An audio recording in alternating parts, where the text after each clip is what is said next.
আচ্ছা, আমি যদি আপনাকে জিজ্ঞেস করি বাংলাদেশের সবচেয়ে বড় বন্ধু রাষ্ট্র কে আপনি বলেন তো, তাহলে আপনার উত্তরটা কি হবে?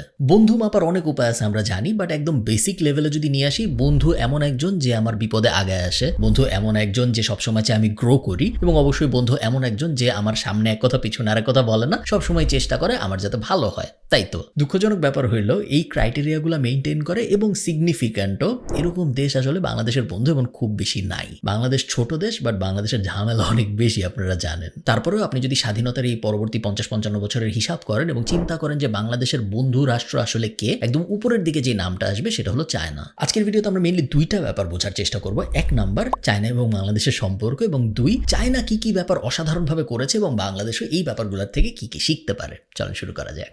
চায়নাকে আমি কেন বন্ধু বলতেছি এটার ব্যাখ্যা আসলে দরকার নেই, তারপরে আমি বলি। চায়না বাংলাদেশে যখন রোহিঙ্গা ক্রাইসিস হইলো তখন 2500 টন চাল দিল। আবার এই রিসেন্ট বন্যা যখন হইলো তখনও কিন্তু চায়না বাংলাদেশকে খাদ্য সহযোগিতা করেছে। এবং আমরা জানি যে যখনই কোনো ধরনের হিউম্যানিটেরিয়ান ক্রাইসিস হয়েছে বাংলাদেশে বড়, প্রায় সব সময় চায়না বাংলাদেশকে হেল্প করার চেষ্টা করেছে। বেল্ট অ্যান্ড রোড ইনিশিয়েটিভ আছে যেটা বাংলাদেশ এবং চায়না একসাথে করে। ব্লু ইকোনমি নাম শুনে আপনারা বুঝতে পারতেছেন, সাগরের ভিতরে যে ইকোনমির কাজকর্ম হয়, সাগরের ভিতরে যে সম্পদ আহরণ হয়, সেই সম্পদ আহরণ করা এবং সম্পদ আহরণ করার পর এটা নিয়ে কি করা হবে এটা নিয়ে দুই দেশ অনেক দিন ধরে বিস্তর কাজকর্ম করতেছে, যেটা খুবই কমেন্ডেবল একটা ব্যাপার। কিছু বেসিক ব্যাপার স্যাপার আছে, এগুলো তো আপনারা জানেনই, পদ্মা সেতু, মেট্রো রেল, কর্ণফুলী টানেল, এগুলাই যে চায়নার ইনভলভমেন্ট আছে এবং চায়না যে বাংলাদেশে এগুলা এস্টাবলিশ করায় বড় রকমের হেল্প করছে, এটা আপনারা সবাই জানেন, এটা আমি আর আবার নতুন করে বলতেছি না। কিছু প্রজেক্ট আছে যেগুলো চায়না ডিরেক্টলি হেল্প করে, কিছু প্রজেক্ট আছে যেগুলো চায়না হয়তো ডিরেক্টলি টাকা দেয় নাই, বাট চায়নার ম্যান পাওয়ার ইউজ করতেছি আমরা। কিছু আছে যেগুলো চায়না হয়তো ডিরেক্টলি টাকাও দেয় নাই, ম্যান পাওয়ারও দেয় নাই, বাট চায়নার মেশিন ইউজ করি আমরা। সো যে কোনো বড় প্রজেক্ট যদি আপনি উঠায় দেখেন, চান্স খুব হাই যে ওইটাই বাংলাদেশে চায়নার ইনভলভমেন্ট আছে।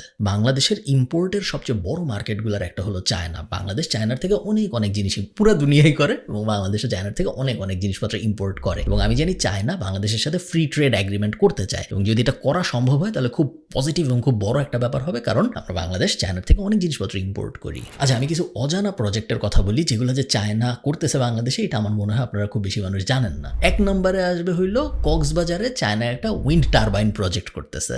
আমি যখন আয়ারল্যান্ডে গাড়ি চালাই, স্পেশালি হাইওয়েতে যখন আমি গাড়ি চালাই, খুব মজার একটা জিনিস দেখা যায়। বামে ডানে যখনই তাকাই দেখি বড় বড় উইন্ড টারবাইন ঘুরতেছে, বিশাল জিনিস ঘুরতেছে, দেখতে বেশ মজা লাগে। এবং এই জিনিস ঘুরে তার কারণ আয়ারল্যান্ডে ভয়ঙ্কর বাতাস, এবং আয়ারল্যান্ডের ভয়ঙ্কর বাতাসের বেনিফিট আইরিশ সরকার নেয়, এই উইন্ড টারবাইন গুলা বসায়, এবং আয়ারল্যান্ডের ইলেকট্রিসিটির এনার্জির প্রায় 33%ই আসে উইন্ড থেকে, বাতাস থেকে। হঠাৎ করে উইন্ড পাওয়ার নিয়ে এত কথা কেন বলতেছি, কারণ চায়না হলো পৃথিবীর সবচেয়ে বেশি উইন্ড পাওয়ার প্রডিউস করা দেশ। 281 গিগাওয়াটের মতো এনার্জি চায়না প্রডিউস করে জাস্ট উইন্ড থেকে। এর থেকে বেশি পৃথিবীর অন্য কোনো দেশ করে না। কক্সবাজার উইন্ড প্রজেক্ট যেটা চায়না বানাচ্ছে বাংলাদেশে, ওইটার ক্যাপাসিটি থাকবে 60 মেগাওয়াট, 22টা উইন্ড টারবাইন থাকবে আমি যতদূর জানি। ওইটার থেকে ইলেকট্রিসিটি তো আসবেই, এবং এছাড়া একটা প্যাসিভ বেনিফিটও আসবে, সেটা হলো আমি শিওর অনেক মানুষ ওই উইন্ড টারবাইনের সামনে ছবি তুলতে যাবে কক্সবাজারে। এই জিনিস বানাচ্ছে পাওয়ার চায়না। $160 মিলিয়ন আশপাশে খরচ হচ্ছে বাংলাদেশে এই জিনিস বানানোর জন্য, এবং বলা হচ্ছে উইন্ড পাওয়ার প্ল্যান্ট যখন এটা হয়ে যাবে বাংলাদেশে কক্সবাজারে, তখন প্রায় 1 লক্ষ মানুষ এটার থেকে ইলেকট্রিসিটি পাবে। 45,000 টন কয়লা কনজামশন কমবে, কারণ উইন্ড এনার্জি আপনারা সবাই জানেন ক্লিন এনার্জি।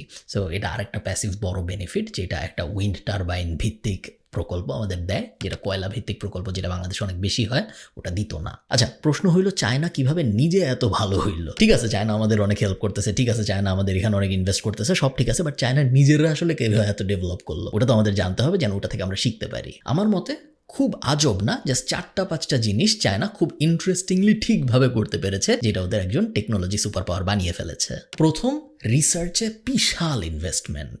আপনারা জানেন চায়নাকে বলা হয় পুরা দুনিয়ার কারখানা, অনেকদিন ধরেই বলা হয়, এটা নতুন কিছু না। আপনার সুইচ থেকে শুরু করে এরোপ্লেন যাই লাগে, চান্স খুব বেশি যে পৃথিবীর যেই দেশে ওই জিনিস বানানো হোক, ওটার কাঁচামালের একটা বড় পোর্শন আসে চায়নার থেকে। 20 বছর আগে চায়না ঠিক করে যে আমরা শুধু এই জিনিস করতে চাই না, আমরা শুধুমাত্র পৃথিবীর কারখানা হয়ে থাকতে চাই না, আমরা ফুড চেইনের আরো উপরের দিকে উঠতে চাই। অন্যের জন্য তো আমরা প্রোডাক্ট বানাবোই, অন্যের জন্য তো আমরা কাঁচামাল সাপ্লাই দিবই, বাট একই সাথে আমরা নিজেদেরও ব্র্যান্ড দাঁড় করানোর চেষ্টা করব।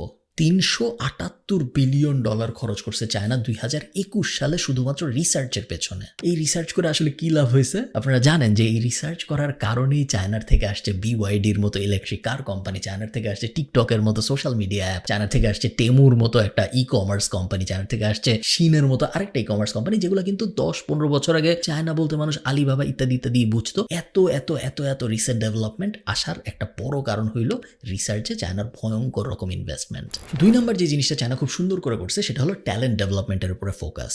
আপনার যদি স্কিলড ট্যালেন্ট না থাকে তাহলে আসলে কোনো কিছু দিয়ে কোনো লাভ নেই, কারণ আপনার কাজকর্ম করার জন্য মানুষ লাগবে, এবং যে কোনো ধরনের মানুষ হলে হবে না, ট্যালেন্টেড মানুষ লাগবে। শুধুমাত্র 2016 সালেই চায়না 50 লাখেরও বেশি স্টেম গ্র্যাজুয়েট প্রডিউস করছে। সায়েন্স, টেকনোলজি, ইঞ্জিনিয়ারিং, ম্যাথ, এই ব্যাপারটা কিন্তু স্টেম এডুকেশন বলে, এবং স্টেম এডুকেশনে চায়নার ফোকাস অবিশ্বাস্য। এমন না যে জাস্ট ইঞ্জিনিয়ার বানাচ্ছি বা জাস্ট ডাক্তার বানাচ্ছি বা জাস্ট সায়েন্টিস্ট বানাচ্ছি, অ্যাকচুয়ালি কোয়ালিটি এডুকেশন পাওয়া ডাক্তার, সায়েন্টিস্ট, ইঞ্জিনিয়াররা যারা সব কিছু বুঝে। এই সময়ে চায়নার সরকার আরেকটা খুব ইন্টারেস্টিং জিনিস বুঝতে পারে, সেটা হলো একজন স্টেম গ্র্যাজুয়েট যদি বের হয়ে যায়, চায়নায় পড়া শেষ করে একটা ইঞ্জিনিয়ার যদি চলে যায় ব্যাচেলর পরে, বা একটা ডাক্তার যদি 4 বছর চায়নায় পড়াশোনা করে চলে যায় বিদেশে, তাহলে যে ক্ষতি হয় এটা 1000-এরও বেশি ব্লু কলারের এমপ্লয়ি চলে যাওয়ার সমান ক্ষতি। এই কারণে চায়না চিন্তা করা শুরু করে কিভাবে আমরা আমাদের ট্যালেন্টেড মানুষ যারা পৃথিবীর বিভিন্ন দেশে চলে গেছে তাদের ফেরত নিয়ে আসবো। 1000 ট্যালেন্ট প্রোগ্রাম বলে চায়নার একটা প্রোগ্রাম আছে, যেই প্রোগ্রামটার মূল উদ্দেশ্য হইল পৃথিবীর যে কোনো প্রান্তে যদি চাইনিজ কোনো মানুষ ভালো করে কোনো একটা ফিল্ডে, তাহলে চায়নার সরকার তার সাথে যোগাযোগ করে আলাপ করে যে কিভাবে তার ওই স্কিলকে সে চায়নায় ব্যবহার করতে পারে। এই প্ল্যানের কারণে অনেক অনেক ট্যালেন্টেড মানুষজন যারা পৃথিবীর বিভিন্ন দেশে কাজ করতেছিল তারা আবার চায়নায় ফেরত চলে গেছে। এই জিনিস যখন সফল হয় তখন চায়না জুনিয়র 1000 প্ল্যান বলে আরেকটা জিনিস শুরু করে, যেটার কনসেপ্ট সেমই, বাট এটা টার্গেট করা জুনিয়রদের উপরে। পৃথিবীর বিভিন্ন দেশে বাচ্চা কাচ্চা টাইপ চাইনিজ মানুষজন আছে যারা হয়তো স্কুলে পড়তেছে, যারা হয়তো মাত্র কলেজে পড়তেছে, বা যারা মাত্র ব্যাচেলর শুরু করছে, বাট ওরা অনেক এক্সট্রা অর্ডিনারি, ওরা অনেক ভালো করতেছে ওদের ফিল্ডে। ওরা স্কুলে সবসময় ফার্স্ট ফেসে, রিসার্চে অনেকে, বা শুধু যে পড়াশোনার ক্ষেত্রে হতে হবে তা না, যে কোনো ফিল্ডে ওরা যখন ভালো করে, এই জুনিয়র 1000 প্ল্যান প্রোগ্রামটার থেকে তাদের সাথে যোগাযোগ করা হয়।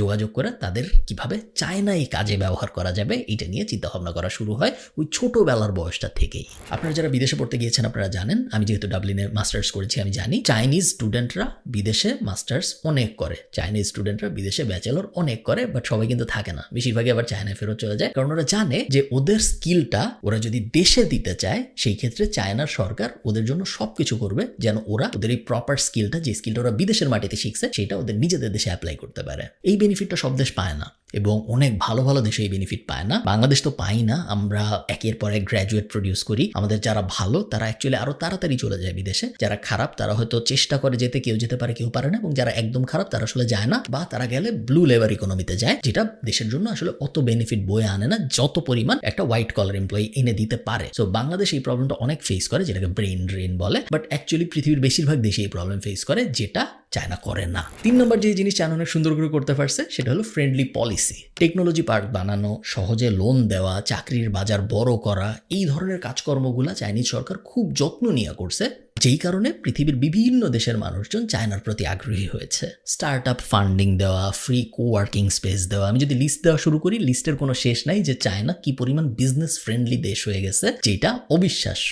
চায়না যে বিজনেস ফ্রেন্ডলি দেশ হয়ে গেছে এটা আসলে বাইরের দুনিয়া অতদিন পর্যন্ত রিয়ালাইজ করে নাই, যতদিন পর্যন্ত এই যে টিকটক, তারপরে বিওয়াইডি, তারপরে শিন, তারপরে টেমু, এই ধরনের কোম্পানিগুলো চায়নার বাইরে ডমিনেট করা শুরু না করছে। চায়না কিভাবে টিকটকে একটা গ্লোবাল অ্যাপ বানাইলো এটা নিয়ে আলাদা একটা ভিডিও বানানো যায়, আপনারা আমাকে কমেন্টে জানাবেন যে যদি আপনারা চান, বাট আমি যদি একটু ছোট করে বলি, প্রথম হলো অ্যালগরিদম। প্রপার একটা অ্যালগরিদম কিভাবে কাজ করে, কোন ইউজারের সামনে কোন ভিডিও কখন দেওয়া উচিত, একটা ইউজারকে কোন সময় কোন ভিডিওটা দিলে সেই ইউজারটা আসলে অ্যাপ ছেড়ে চলে যাবে না, এই জিনিস টিকটকের থেকে ভালো অন্য কেউ করতে পারে না। এবং আপনারা সবাই জানেন যে শর্ট ফর্মের ভার্টিক্যাল কন্টেন্ট, যেটা আমরা এভাবে স্ক্রল করে করে দেখি, এই জিনিস আসলে টিকটকই আবিষ্কার করছে, এবং টিকটক আবিষ্কার করার পরে এই জিনিস ইউটিউব শর্টস এবং ইনস্টাগ্রাম রিল কপি করছে। এই অ্যালগরিদম এত পাওয়ারফুল যে বাইটড্যান্স, যেটা টিকটকের প্যারেন্ট কোম্পানি, ওরা এটা আমেরিকান সরকারের সাথে শেয়ার করে না, যদিও আমেরিকান সরকার বারবার এটা চায় এবং এটা নিয়ে অনেক ঝামেলা হচ্ছে, আপনারা জানেন। আপনি দেখবেন এমন অনেক টিকটক প্রোফাইল আছে যেগুলায় ফলোয়ার হয়তো 5000, বাট একটা দুইটা ভিডিও আছে যেগুলো 50 লাখ ভিউ। টিকটক এমন একটা প্ল্যাটফর্ম যেটা যে কাউকে সেলিব্রিটি হওয়ার একটা চান্স দেয়, এবং এই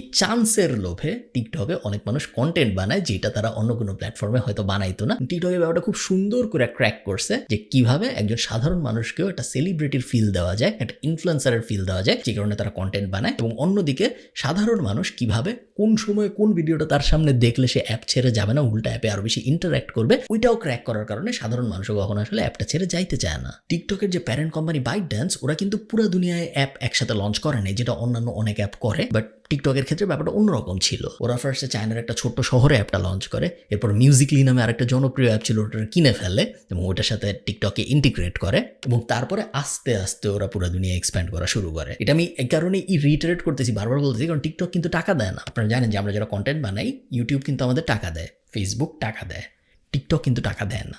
টিকটক শুধুমাত্র রিলেশনশিপ মেনটেন করার মাধ্যমে, টিকটকের যে কান্ট্রি ম্যানেজার সে বিভিন্ন জনের সাথে ফোনে কথা বলে বলে এমন হয়েছে, আমাকে টিকটকের কান্ট্রি ম্যানেজার ফোন দিয়ে বলছে যে আপনার ভিডিওগুলো আপনি টিকটকে পার্সোনালি পার্সু করে করে গুতায় গুতায় মানুষকে টিকটকে আনছে, যেটা চাইনিজ সরকারের একটা পার্সুয়েশনের ক্রেডিট হিসেবেই আমি দেখি। মজার ব্যাপার হইল এমন না কিন্তু যে চায়না বিজনেসে, তারপরে চায়না আধুনিক টেকে অনেক ইমপ্রুভ করতে, যে ওদের যে ম্যানুফ্যাকচারিং হাব ছিল, যে ওরা যে কোনো জিনিসপত্রের কাঁচামাল বানায় ফেলতো, ওরা তুলা বানাইতো, এই বানাইতো, সে বানাইতো, ওটা ভুলে গেছে এরকম না। একটা দেশে সাধারণত যে ব্যাপারটা হয়, একটা দেশ যত আপস্কেল করে তত ওই দেশের লোয়ার লেভেলের যে কাজকর্মগুলো ছিল সেগুলো আস্তে আস্তে ডিচ করা শুরু করে। এটা আমরা ইউরোপে অনেক হতে দেখেছি। ইউরোপ নিজে নিজের কাপড় বানায় না কেন? চাইলে কি ওরা বানাইতে পারে না? যে দেশ রোবট বানাইতে পারে, গাড়ি বানাইতে পারে, ওই দেশকে একটা গার্মেন্টস দিয়ে কিছু কাপড় বানাইতে পারে না? পারে। বাট ওরা যখন আপস্কেল করছে, ওরা যখন আরো বড় বড় জিনিস বানাইতে গেছে, তখন ওদের মনে হয়েছে এই ছোটখাটো জিনিসগুলো আমরা থার্ড ওয়ার্ল্ড কান্ট্রি থেকে এক্সপোর্ট করে নিয়ে আসি, তাহলে আমাদের কস্ট বাঁচবে, তাহলে আমাদের সময় বাঁচবে। চায়নার ক্ষেত্রে যে ব্যাপারটা হয়েছে, ওরা বড় বড় জিনিস ঠিকই বানাচ্ছে, বাট ওরা ছোট ছোট জিনিস বানানো ছাড়ে নাই। ছোট ছোট জিনিস ওরা আরেকটা দেশ থেকে